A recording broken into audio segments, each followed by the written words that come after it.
Iteka n'umunezero ntangere vyo gusubira kubana namwe banywanyi bacu muba muriko murabana nazwe makuru n'ibiganiro vya misi yose tubandanya gushikiriza kuri nombonesha kure yacu reno yanyu Umuhuza TV.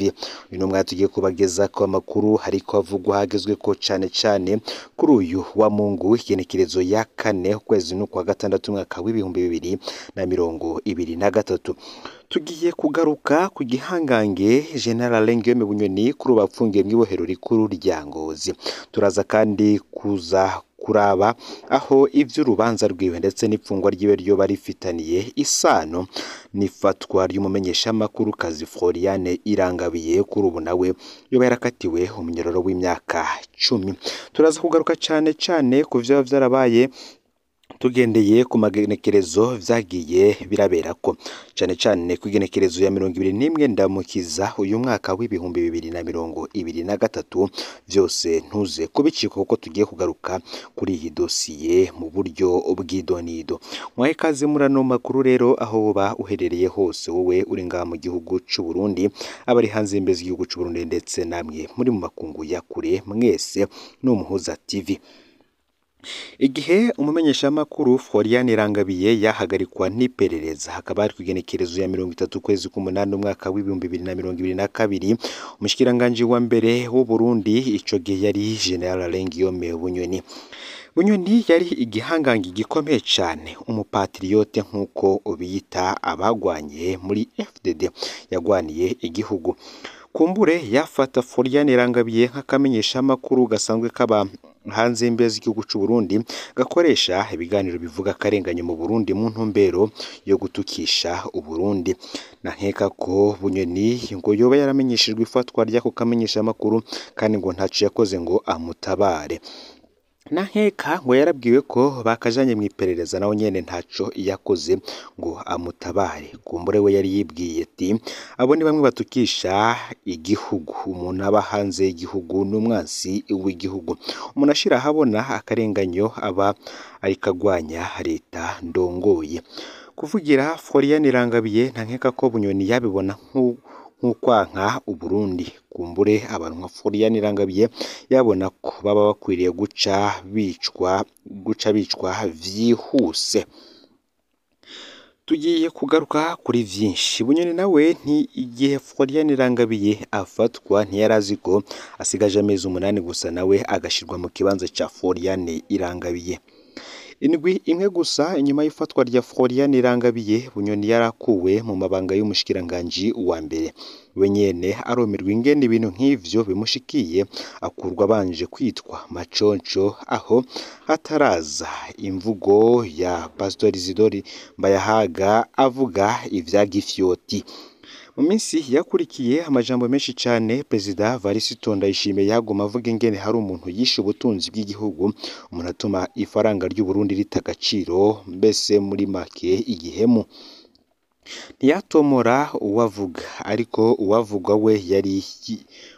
we yariyumva. Bunyoni we nyene acatangura kurondera abo yahoze yita abansi b'igihugu atelefona abanyepolitike bahunze aganiriza bamenyesha makuru bankwa n'ubutegetsi.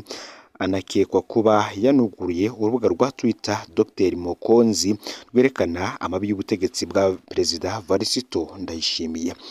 Nguyo General Guillaume Bunyoni igihangange mu bihangange nawe abarinjiye mu murwa bitwa abansi b'igihugu. Floriane Irangabiye yari yagarutse mu Burundi kubera umuvyeyi wiwe aremvye. Nk'umwana vyaramwankiye kudasuhuza umuvyeyi wiwe. Floriane ni umuvyeyi w'abana bato yagarutse mu gihugu aje no kuraba abana biwe. Nta mutahe umurondera wariho. Kumbure ntibwari ubwa mbere agarutse mu Burundi kuko we ntabwo yari mu bahunze intureka z'umwaka w'2015 yari yagiye mu gihugu c'u Rwanda imbere y'umwaka w'2015 agiye gushinga urugo. Yafashwe atazi icafatiwe mw'iperereza yabajijwe ibitagira ifatiro mwese yadukana ico ashatse ku akakimushirako. Yategetswe gusinya icegeranyo kimwagiriza nawe asaba kubanza gusoma ibikirimwo baramwankira acaranka gusinya. Ivyo basize mu cegeranyo n'agacamutwe ariko nta vyemezo basizemwo. General Bunyoni yafata Floriane Irangabiye nk'umwansi w'igihugu. Florian Irangabiye nawe yarazi Bunyoni nk'umwe mu bihangange bituma abarundi batoroherwa. Ntiyari azi ko inzego z'iperereza zogeraho zibafatanya. Bunyoni yakuwe Florian Irangabiye afunzwe mu iperereza aho atamakuru yamushikira. Yagiye kumenya ivyabaye bamusambisha bamubajije ngo burya bwose wari waje gufasha kudeta Bunyoni. Ivyo turi bwumve mu Burundi. Florian we yarazi ko mu bamukandamiza harimwo na Bunyoni, yisanga abazwa ko yaje gufasha Bunyoni gutembagaza ubutegetsi bwa Perezida Varisito Ndayishimiye. Umukozi wo mu iperereza yatanze amakuru muri Munyonyo umwaka w'2022 yagize ati burya bwose Bunyoni nawe yimirije kwitwa umwansi w'igihugu. Aho hari hasigaye amezi 6 ngo Bunyoni afatwe, niho rero twamenyeye ko urwanko rwa Bunyoni na Ndayishimiye rugeze ahakomeye kandi ko ivyabo bizogera ahabi. Bunyoni we ntiyarazi ko abo yahoze yita abansi basigaye babazwa ko baje kumufasha kudeta yariko ategura ku butegetsi bwa Perezida Varisito Ndayishimiye. Bunyoni nawe yacishijwe aho Florian Irangabiye yacishijwe. Kugenekerezo ya 21 Ndamukiza umwaka w'2023 General Bunyoni nawe yarafashwe. Ca gihangange c'ibihangange naco kirashikiriwe gipfungirwa mw'iperereza nkuko vyagendeye Florian Irangabiye. Umuryango uri mu ruhusha rwo kumubona nkuko vyagendeye Florian Irangabiye. Umuryango uracamukura nkuko vyagendeye Florian Irangabiye. Abiswa bansi b'igihugu kubera batabariza Florian, abo ari bo nyene batabariza General Bunyoni n'umuryango wiwe. Bunyoni ajanwa gufungirwa kure y'umuryango we nkuko vyakorewe Florian Irangabiye. Hasigaye kumenya ko urubanza rwa Bunyoni narwo ruzoba irementanya nkuko vyakorewe Florian Irangabiye.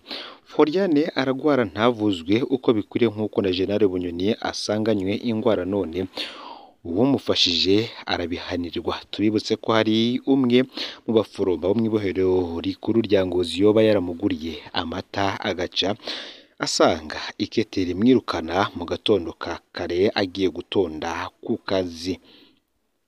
Abategetsi aho Bunyoni yari ejo ni mwebwe muhari uyu munsi, aho Florian Irangabiye ari uno munsi ni mwebwe muzohaja ejo. Abaharanira agateka ka muntu iyo bariko barasemerera ibijanye n'uburenganzira bw'abapfunzwe, abategetsi babita abansi b'igihugu. Benshi babona ko ari ukugorana. General Bunyoni nawe yahora abibona gutyo, ntiyigeze atabara Florian Irangabiye kubera atigeze yibaza ko nawe ivyo mubako. Uyu munsi amagorwa ya Florian Irangabiye niyo magorwa ya Bunyoni. Yaba Florian Irangabiye adapfunzwe, benshi barazi neza ko ubu aba yaramaze gutunganya ikiganiro kijanye n'ipfungwa rya Bunyoni. Ngabakora ibishoboka byose ngo haboneke umuco kuco apfungiwe. Bunyoni yaragiye ngo hasigaye General Gervas Ndirakobuca bataziranda kugarika, ngo nawe nyene aho yicaye mu vyubahiro abandanya kwiyumvira kumwe nyene Bunyoni ngo yahoze yiyumvira. Nawe nyene yibaza ko abamenyesha amakuru nka Florian Irangabiye bagorana gusa, yibaza ko abana n'agateka ka muntu ari abansi b'igihugu, yibaza ko Florian Irangabiye adakwiriye gutunganirizwa, ngo ni akamenyesha amakuru gasanzwe ataco gashoboye.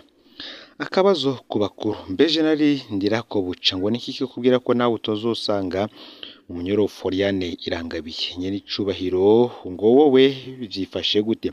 Colonel Reveriano Ndikuriyo niki kikubwira ko nawe jo utazomusanga mu munyororo?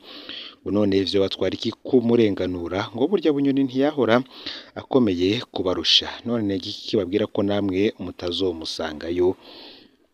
Ngo bategetsi vyashikiriye General Bunyoni murakumbura mubikuremwo icigwa.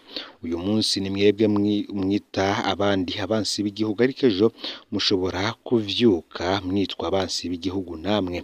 Ejo mushobora gukenera ko Florian Irangabiye abatabariza, kandi umurundikazi nta nzigo agira azobikora. Kandi murundikazi nta nzigo agira azobikora, ariko abo uyu munsi muri kumwe mu kwita abandi abansi b'igihugu ejo ntaco bazobamarira. Nivyahinduka bazofata iya mbere mu kubagiriza ivyo mwahoze mwagiriza abandi, canke binumire kugira bakize agatwe. Bakenyezi mwubakanye n'abategetsi namwebwe nimwikangure mumenye kwiyamiriza akarenganya abagabo banyu bakora. Ivyashikiye mu Kabunyoni mwarabibonye ntimusike bwose, ejo ni mwebwe nimuvugire inzira akarengane. Florian Irangabiye maze Imana ize yibuka ijwi ryanyu mu gihe ibihe bitoroshe namwe bizobahagerako. Ngo bategetse nimutunganize Florian Irangabiye mureka aje kwivuza kugira namwe muzovugwe. Nimurekure umuvyeyi yaje kuraba ibibondo, ntibikenewe ko mumusangayo kugira muze mutahura akarenganyo yakorewe. Ndagukengurukiye rero wowe tubanye muri ano makuru yaragezwe ko muri kano kanya, fyonda subscribe canke sabone kuri hoteli wafite ko kugira ngo tuje ucikanwa n'amakuru n'ikiganiro tubandanya gushikiriza uni mu bambere. Sangiza ano makuru bagenzawe kandi abo baba baherereye hose kugira ngo batuje bacikanwa n'abiriko biravugwa bigeze ko ngaha mu gihugu cy'u Burundi, hanze y'imbezi igihugu cy'u Burundi ndetse no mu makungu ya kure. N'Umuhuza TV muheza.